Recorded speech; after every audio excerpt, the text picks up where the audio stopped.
Hey everyone, Happy New Year. Welcome back, welcome back, welcome back. You are here with me, Brittany Miles, on Miles to Go with Brittany Miles, How to Lose to Gain It All. And we made it. We're now in 2021. Couldn't believe that we could get out of 2020, at least somewhat unscathed, but there's some new challenges in the first 2 weeks. So it's kind of 2020 with a different wig. Let's go with that. So today we're going to be talking about practice. Are we talking about practice? To quote Allen Iverson. And a few months ago in July, we talked about how to build a spiritual practice, but I thought coming back to it again, especially during all the swirling chaos around us, how do we center and ground ourselves? And with that, I have a guest today. Her name is Eden Harmony. A wonderful person that I have met through Instagram, through one of my great hobbies, skincare. And Eden is a meditation teacher. And I brought her in to talk to us about the value of building a meditation practice. How do we build that practice and the value of that practice in the near and long term? And with that, I'd like to say, welcome, Eden. Welcome to the show. How are you today? Thank you. Thank you for having me on, Brittany. I'm really excited to be here. I'm good. I'm here in sunny San Diego. The weather's amazing. Wish you could be here. Well, thank you. Thank you. It was quite rainy in Seattle last night, but it's bright and sunny here, but probably not as warm as San Diego. I'm somewhat jealous.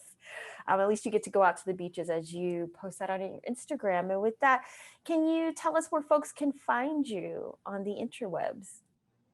Definitely. You can find me on Instagram at with Eden Harmony, and my website is withedenharmony.com.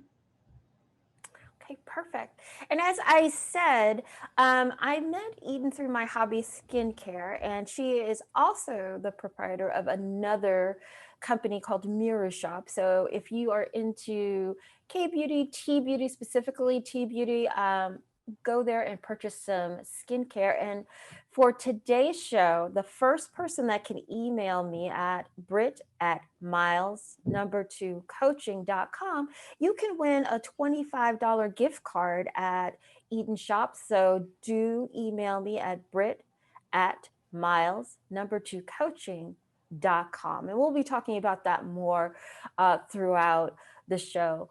But now let's just move back to learn a little bit more about Eden. So Eden, you have many skills, many different interests. So tell us, how did you start on this meditation journey?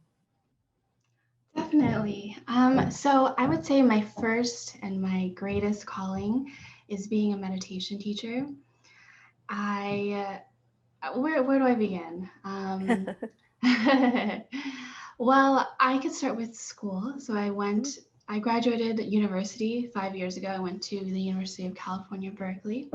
Mm-hmm. And then after Berkeley, I spent about 2 years traveling Asia, learning different wellness modalities, yoga, meditation. And my first job actually was for a very large, very demanding type of company in China. They call it the Apple of China, very large tech company. And there I was thrown into the world of, the working world, with all its stressors and, new challenges. But on top of that, it was in China, which is notorious for having a 996 culture, which is basically you work for 9 hours, or sorry, I think it's 669. Don't quote me on that, but basically you just work a lot. Like you have to be in the office all the time. You get in the morning and you leave after dinner, very common. And they want you in on the weekends too.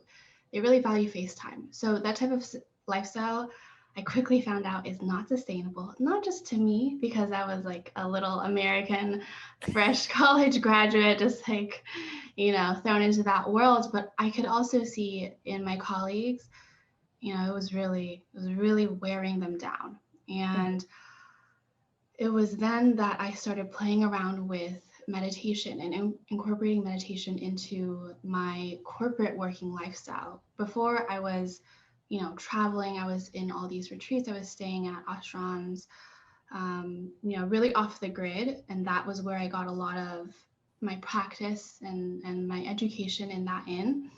Um, and then in the opposite world, in the corporate world, that it just felt so different from where I had been practicing all the wellness before. But I started playing around with bringing some of that in. I couldn't, just drop everything and fly to Bali for the weekend, though I did take advantage of the fact that I was based in Asia. So I did try to Of get that course. in. Of But, course. during the week, you can't necessarily do that. And I practiced, you know, incorporating that into that environment. My colleagues, my friends noticed. They're like, "What are you doing?"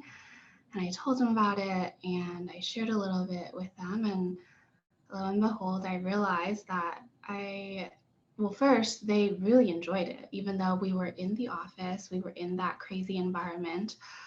Even though it was only 5, 10 minutes, I could really see a difference. They could really feel a difference. And second, I realized that it made me feel really great too to be teaching them that. Mm-hmm. So I was like, okay, I'm definitely onto something here. But I didn't really, I didn't really think about that back then. As a college graduate, I was just like, okay, I just need to make it 1 year in my first job out of college. Well, it sounds like you did that and more. I see that you were able to kind of find your way through that environment. I mean, folks your age and older and beyond would really struggle in that type of environment where it is very much go, go, go to the point of exhaustion. And the fact that you were able to latch on to, ancient wisdom to get you through that, I think is amazing. And that you were able to explore that and then also find that call to teaching. So, with all of that, how did you, I mean, what value did having a spiritual practice bring to your life?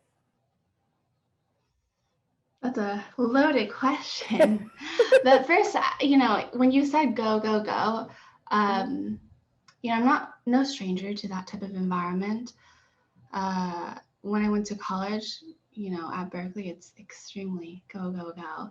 And even Mhm. back then, something was telling me, like, I don't know if this is for me. I mean, I can definitely appreciate the education and the environment Mhm.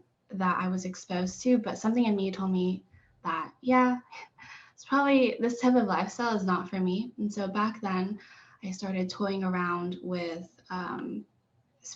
learning about spiritual practices. And I went to Berkeley, and there's all types of different things. It's like a melting pot of spirituality. Of course. So that is where I first was introduced to yoga and meditation, actually, the very, very first time. Mhm. um, and I think that played a really big part. But also, the environment in the school versus like the spiritual side of Berkeley, there was still some type of division I could feel. Mm. Mhm. Um, so I didn't really go in that deep. And on top of that, I don't think, it was the right time for me. It Mhm. wasn't until I really went to Asia, first to travel, but I was naturally drawn to a lot of like really ancient sites, a lot of temples, a lot of ashrams. It just felt very right there. Like I'm very feelings guided. Mhm. So, for example, in school, I was just like, oh, this doesn't really feel right. I don't know what's right, but it doesn't feel right. And then traveling, I was like, okay, these things like feel a little bit more right. And I think, starting to listen to what my feelings and what my internal voice was telling me was the beginning of developing that spiritual practice. Mhm. Really knowing, what's going on here so that I can connect with myself first and foremost. once I establish that connection with myself, then naturally, like the connection to others, the universe, all things in the spirit realm, that naturally follows. At least it did for me. Well, that's what I was going to hit upon. It seems like the universe put you in the right place at the right time. I think all of those elements, come into play. Everything is ordered. There are no accidents. Everything comes in divine timing. And it sounds like it really lined up for you in order for you to develop that practice and reap and gain the benefits of it. And that's what brought you here, and that I think that's what brought us together. So with that, we're going to get ready for a break. We are here with Eden Harmony with me, Brittany Miles, on Miles to Go, How to Lose to Gain It All. And we are talking about practice and building a spiritual practice. And we're going to talk a little bit more about how to build a meditation practice so that we can get grounded and kind of let the chaos of the outside world spin around us and just stay centered and within our own feeling senses. So with that, stay tuned. We'll see you on the other side of the break.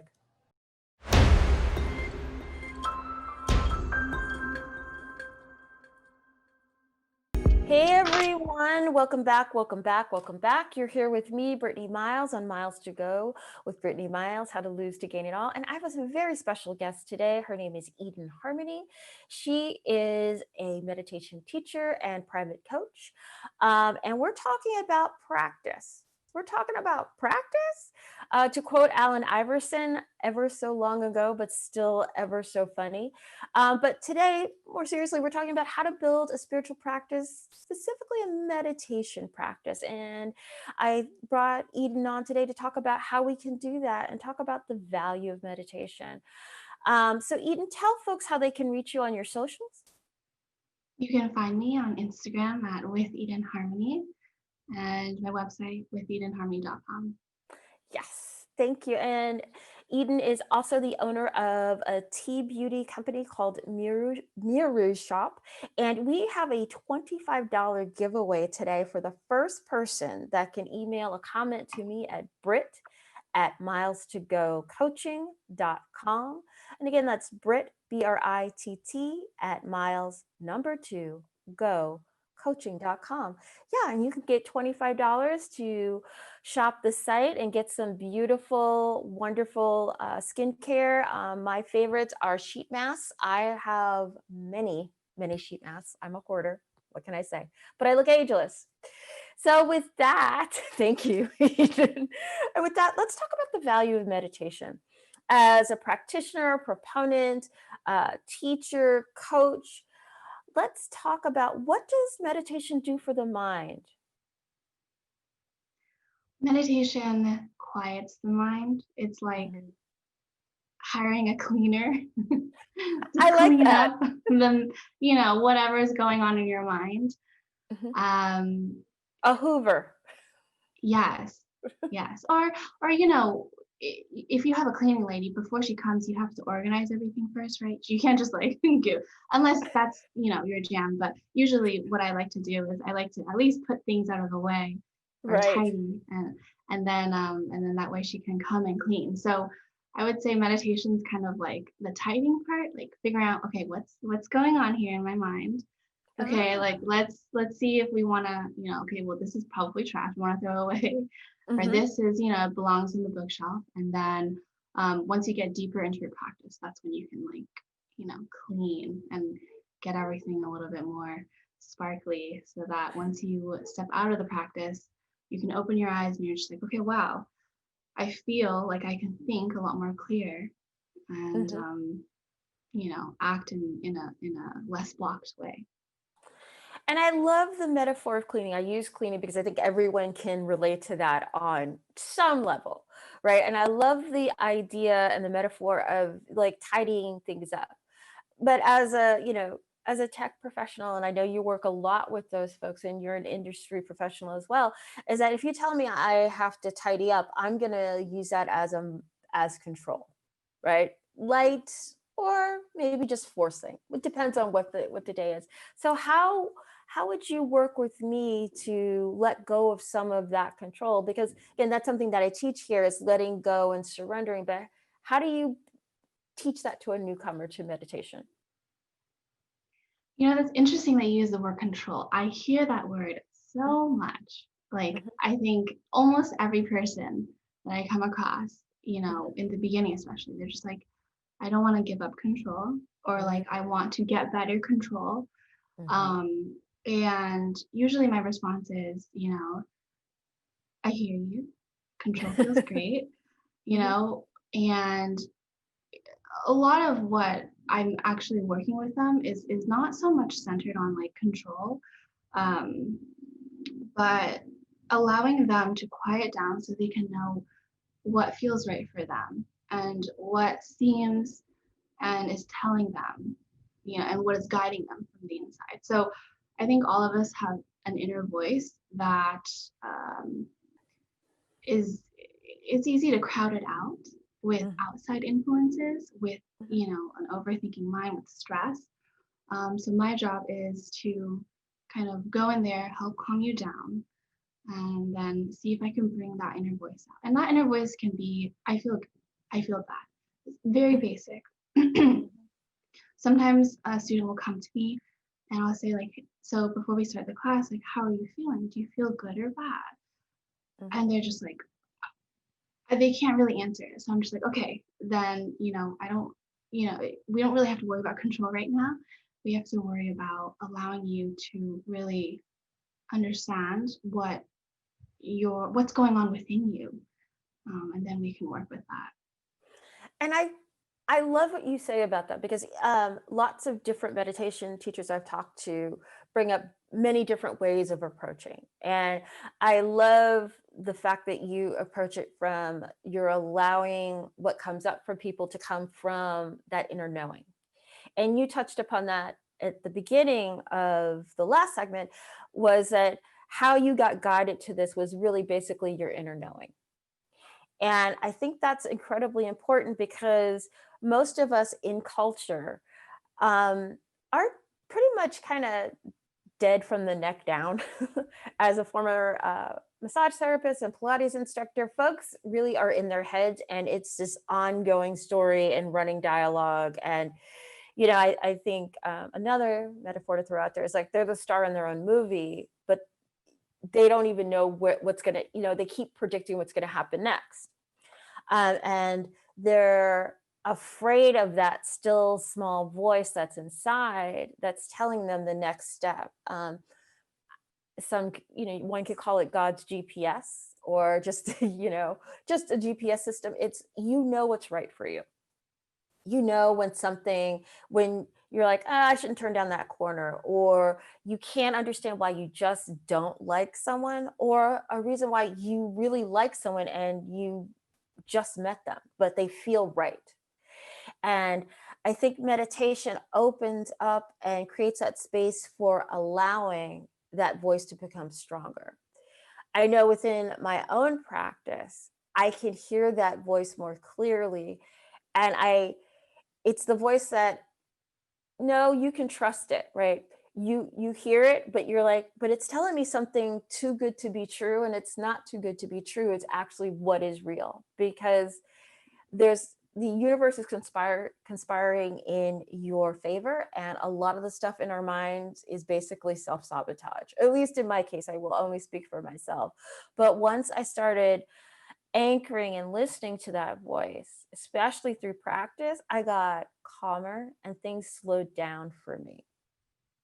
Life became a lot easier where I could hear, even in that rush of being in a technology professional and going from thing to thing to thing, context switching, people changing direction, all of that, I can get still. And instead of speeding up, I slow down. And I mean, do you find that with your clientele of as you get deeper into practice, things start to shift in that way? Yeah, there's definitely, a lot of shifts every single Mhm, moment. I want to talk about really quickly what you said, like that voice that you were mhm, speaking of. So I think, especially to a lot of my new students, it seems like really abstract still. mm, So, what I really love to focus on as the foundation of my teaching is let's go back to the basics, right? does Mm-hmm. this feel good or bad? Like if I am pinching you, that feels bad, right?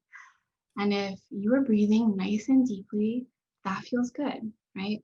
So we start with that. And in terms of feeling and what that inner voice will tell you, it's much more clear cut when it's about your physical body, right? Mm-hmm.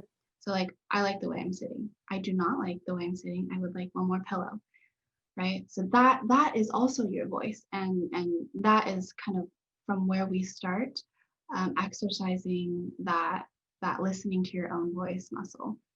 And Mm-hmm. meditation, it can be very cerebral. It can be in the head, but meditation can also be very in the body. And I would say a lot of my teaching, especially to beginners, especially in the beginning, it's very in the body, because a lot of Mm-hmm. my students are already using their minds all the time, every day. You know, Mm-hmm. they're thinking really, really hard, or they're like programming, or they're leading a team. It's all in the mind. So meditation is that chance to bring them back into their body, into their physical body experience, Mm-hmm. and allow them to kind of elicit that voice out, that voice that is driven by intuition, feeling, and not so much logic and reason. And we need both. Oh, totally, totally. It's the feeling of sensation again, back in body. Like I was saying before, people are dead from the neck down. And as you're rightly so, it's like, is this comfortable, uncomfortable? Is this good or bad? Is this painful or not? Because that's how you get into that settled, becoming settled. And then mind can also shift you with, wow, I have this pain, or I feel sleepy and I want to drift off, right? Because it doesn't want to be there, because mind is always going to try to get you away from this, as opposed to wanting to stay there and be present. Um, what I'd like to do when we get back, because we're going to be going to a break, and this is a really great discussion. Another piece of this is what I want to talk about is, what do you do with the things that come up in your practice? So with that, I want to say we're here with Eden Harmony. She is a meditation teacher, practitioner, and we're talking about practice and how do you build a spiritual practice? How do you get grounded in yourself, in your body, so that you can deal with the swirling chaos that is our world? Lots of things happened in 2020, still more to come in 2021, but it's important for us to find that place of peace and stillness so that we can still just be ourselves in spite or despite the things going on around us. And we're going to be going to break, and we'll be back and we'll be talking more with Eden. Stay tuned.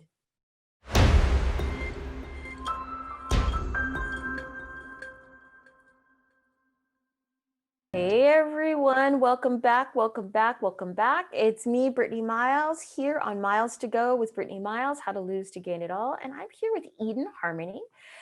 She is a meditation teacher and coach and skincare business owner.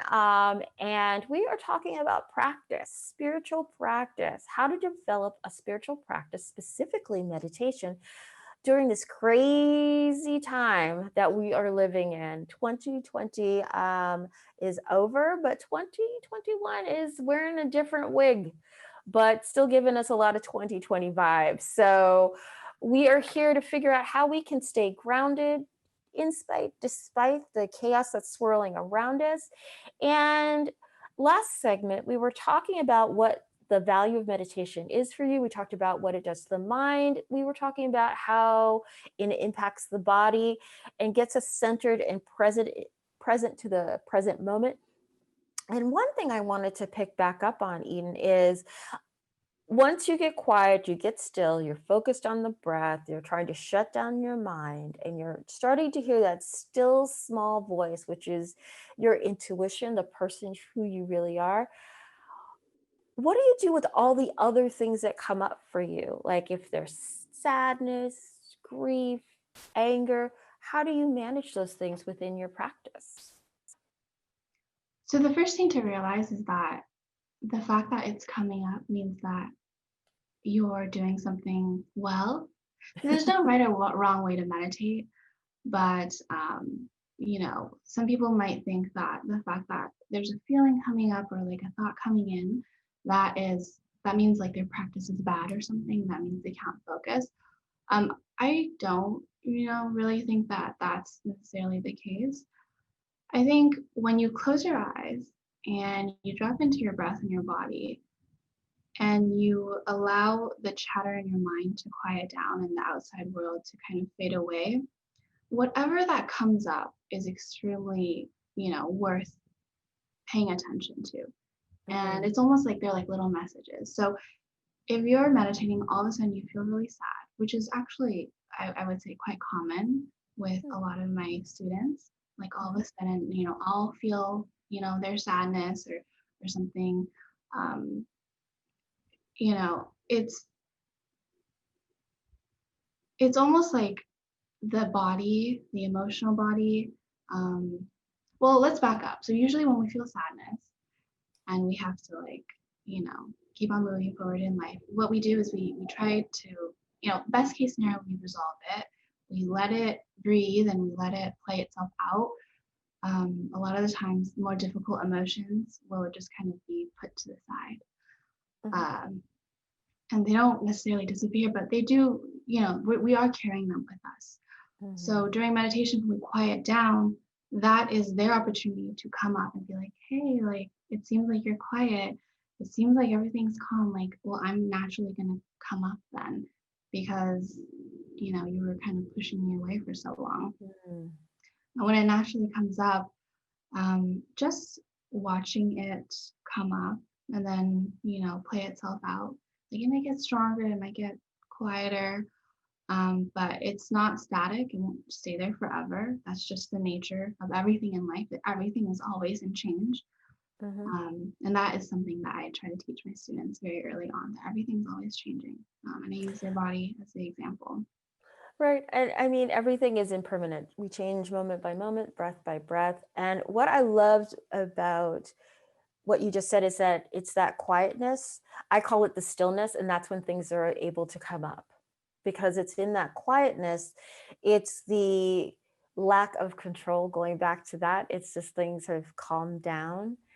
You have lowered your defenses and there's a lack of fear. You feel safe.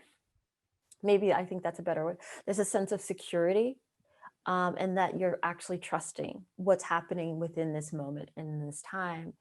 And another thing that we actually teach on the show is rain, which I'm sure you're familiar with Tara Brach, as well as what you can do to help deal with some of those difficult emotions as well after your meditation, or maybe even during your meditation. Do you teach skills like that as well with your students? So I'm actually not quite familiar with rain, Oh, oh, but I could yeah, tell you tell about me. RAIN. Sure. So RAIN is an acronym to help folks deal with difficult emotions that can come up in life during meditation. So R is to recognize and just allow, just like I'm having that emotion. And A is accepting what is, that I'm having this difficult time and it's happening here. And then I is that you allow yourself to investigate with care what's happening. So, what type of questions come up for you? Why am I sad? Am I angry? Is it about my mom? Is it about my dad? And then N, using compassion to nurture what's happening for you and treat yourself with care and self love. Yeah, definitely. So during meditation, so for example, I just taught a class where we talked about like uncertainty about this coming year Mhm. and how that feels. So what I did was I had them calm down, drop into their breath, and then find where on their body using their hands that feeling is coming from. So for example, it might be in the chest and might feel like your heart is fluttering, and it's uncomfortable. It doesn't feel good. And what I'll do is during that meditation, I will allow or direct them to put their breath or direct their breath there. So, like if we're breathing, we start to breathe into the chest area. And breathing itself is if you're doing deep breaths, very expansive and it allows, it clears some blockages and it allows like fresh life force to come in. Mhm. Interesting side note, in Chinese medicine, or in Chinese, the character for air, for breath, is qi, Mm-hmm. right? But it's also the same character used for life force energy. So Oh, cool. breath is also like what has us be alive. And by meditating, we're manipulating, or I don't know about manipulating, but we are, taking in more life force energy and sending it to a place that might need it. So Mm-hmm. naturally that area will feel a little bit looser and lighter. And then, after the meditation, if there's anything lingering, I always encourage my students to talk to me about it, Mm-hmm. or I'll tell them to, if they want to, they can journal about it, or we can revisit it next time. Mm-hmm. And I love that. It's just allowing what is to come up and able to process it. And it's not, you could maybe process something quickly, or it might take time. And you have this space where you allow all of these feelings to coexist and help you to understand exactly what's driving you. And as I've talked about a lot of stuff, because this is my journey, which I'm sharing with everyone else, is that in the fall, I had a lot of strong emotions about an issue, and I thought I had cleared them, but nope, we're on the next level. It's healing is ongoing, right? I think Ram Dass says it best: is we're all walking each other home. So there's always a different layer. It's a different layer. It's a different layer, and I think that's kind of the joy in the process. So let's talk about kind of how do you build something. So it's wonderful that we can get all of these wonderful things out of meditation, but the only way is to put something into it. And that's where it gets tough. So if I'm coming to you and I'm like, yeah, I've meditated before, I'm interested in getting to deepen my practice, how do I build a practice? What are the most important elements in building that practice? Well, first of all, I would ask, why do you want to build a practice? And it Mm. varies for everyone.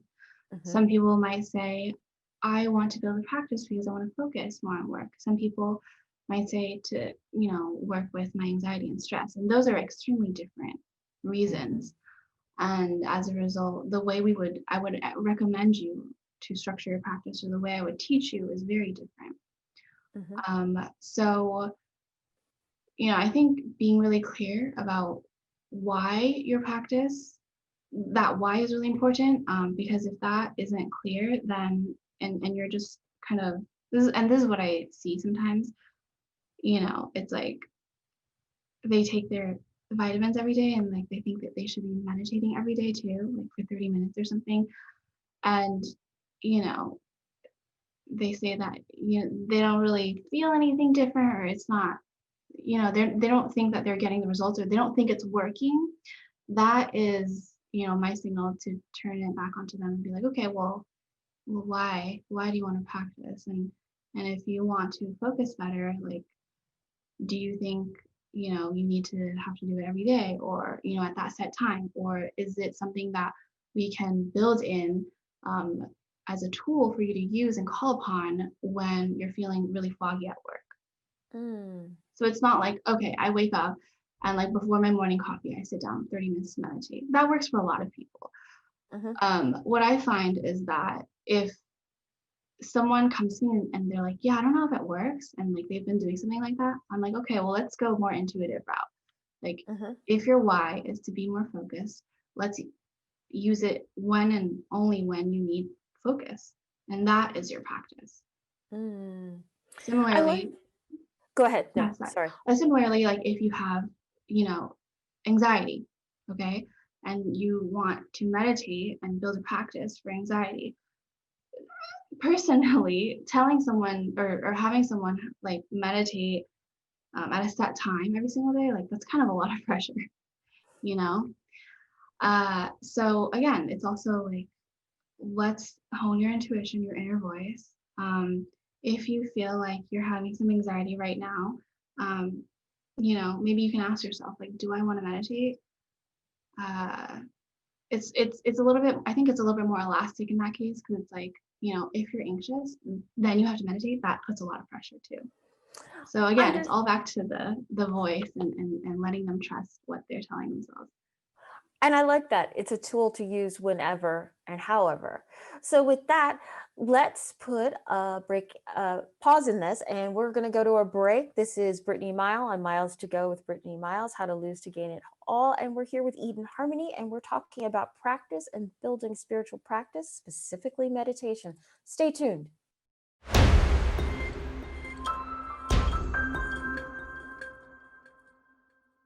Hey everyone, welcome back, welcome back, welcome back. I am Brittany Miles here on Miles to Go with Brittany Miles, how to lose to gain it all. We are talking about building a spiritual practice, specifically meditation. I'm here with the lovely Eden Harmony, who is a meditation teacher and coach and business owner. And with that, we have a great giveaway today with her shop, Miru Shop. It's a tea beauty skincare store. So first person to email me at Britt, BRITT, at miles to go, number 2, coaching.com, you can win a $25 gift certificate. So with that, what we'd like to do in this segment, as we've been talking about how Eden came to meditation, how she became a teacher, the value of meditation, and then how do we actually build out to practice? We're actually going to practice as a group. So Eden's going to lead us in a 5-minute meditation. And with that, I'm going to throw it to you, Eden. Take us through. All right. Okay, well, the first thing before we start this meditation is I want to make sure that, you're ready for it. You're in a room that you feel safe and okay to close your eyes and relax in. The next thing is, is there anything that came up for you today that you want to work through in the meditation? Anything that you're feeling? For me, it's been craving and grasping. So wanting something to happen on my timeline, but I have to be patient, and I'm not good at patience. And is that making you feel frustrated or? Frustrated and anxious. Okay. Okay. Got it. All right. Thank you for sharing. Let's go ahead and close our eyes. Sure. And we'll just settle in here. And what I think we can do is we'll go ahead and take 3 cleansing breaths. So what that means is we breathe deeply in through the nose and we exhale audibly through the mouth. So we can do it together. Breathe in with me. Open mouth, exhale. Good. One more.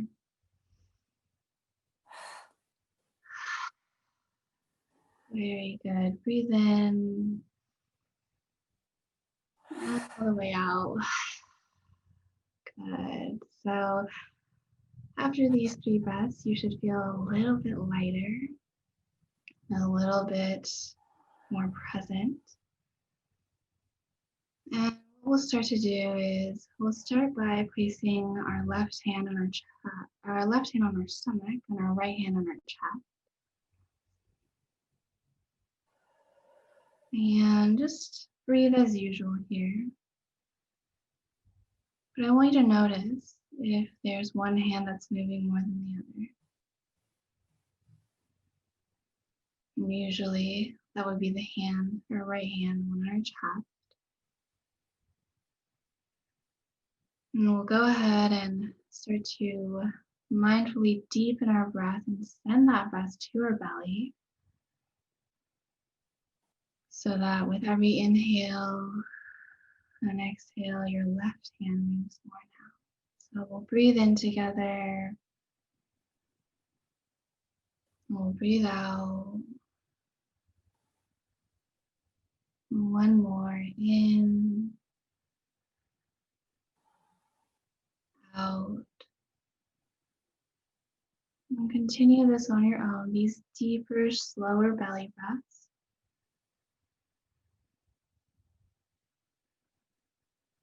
And usually during the day, we tend to keep the breath shallow in our chest. And when we're more relaxed, we naturally breathe all the way into the belly. So we're just helping our body out by having it be in this slower, deeper belly breath. So we'll breathe in here together and out. One more. And out. And continue this on your own. You can put your hands down if you feel like it.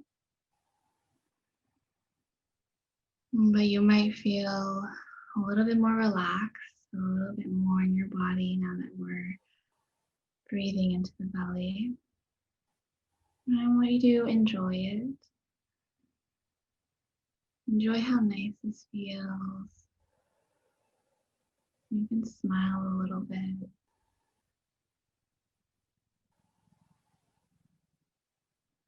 Good. Now, keeping this deep breath, I want us to now think about the craving, the grasping that we were talking about earlier, and the frustration and anxiety that we might feel when we don't get what we want. And just as I said that, just as I brought this into our meditation, you might have noticed your breath. It might have shortened a little bit. It might have been a little bit shallow. You might have tensed up. So if that's the case, just bring yourself back into this deep belly breath. We'll breathe in and out. Good. Now, this feeling, this craving and frustration, anxiety, where do you feel it in your body? And I want you to go ahead and put your hands on that part of the body. It might be in your stomach. It might be in your chest. It might be in your hips. It might be in your head. Wherever it may be, just go ahead and on the next breath in, place your hands there. And as we're breathing into this area, notice first by our hands being there, if anything different happened. Our hands are nice and warm. Our hands bring attention to that area. So if you notice something changing, that's good. And I think that was the timer. So what we'll do is we'll send a couple intentional breaths into that area of your body. So we'll breathe in all the way to your hips or your chest. And we'll breathe out from there. And with every breath in, enjoy that fresh life force energy you're sending there. And with every breath out, you're releasing the frustration, the anxiety, and all of that stickiness, what you don't want, what you don't feel serves you. So we'll breathe in together. Breathe out. Very good. One more. And out. Last one in. Release. Very good. Before we end this meditation, keep your eyes closed. I want you to, if you are not already, place your hands on your heart. And I want you to tell yourself thank you. Thank yourself for meditating and giving yourself that attention. And that might feel nice and warm in your heart. You might feel an expansiveness in your chest. You might want to smile a little bit. Just tell yourself thank you. You did something really good for yourself. Eden, and with that, you can open your eyes. Yeah. I was going to say thank you. That felt wonderful. I needed that. That helped me to release a lot of stuff in my chest that's been sitting there for the day. So with that, you know what? We're at the end of the show. Thank you, Eden Harmony, for being with us here today, teaching us about how to build a spiritual practice. One more time, where can folks find you? You can find me on Instagram at With Eden Harmony, and I host, or I don't host, I release free meditations every week, and on my website at www.withEdenHarmony.com. Thanks again for being with us. And folks, this has been such a great pleasure to find a way to ground ourselves, in the storm using meditation. So please, please, please check out Eden, and then also try to build your own practice, because once we are stable and secure, we can continue to release the things that we don't need in our life and no longer serve us. And with that, again, Happy New Year, and see you later in the month. And we'll be talking about how to build affirmations. So have a great day. Take care. Bye-bye.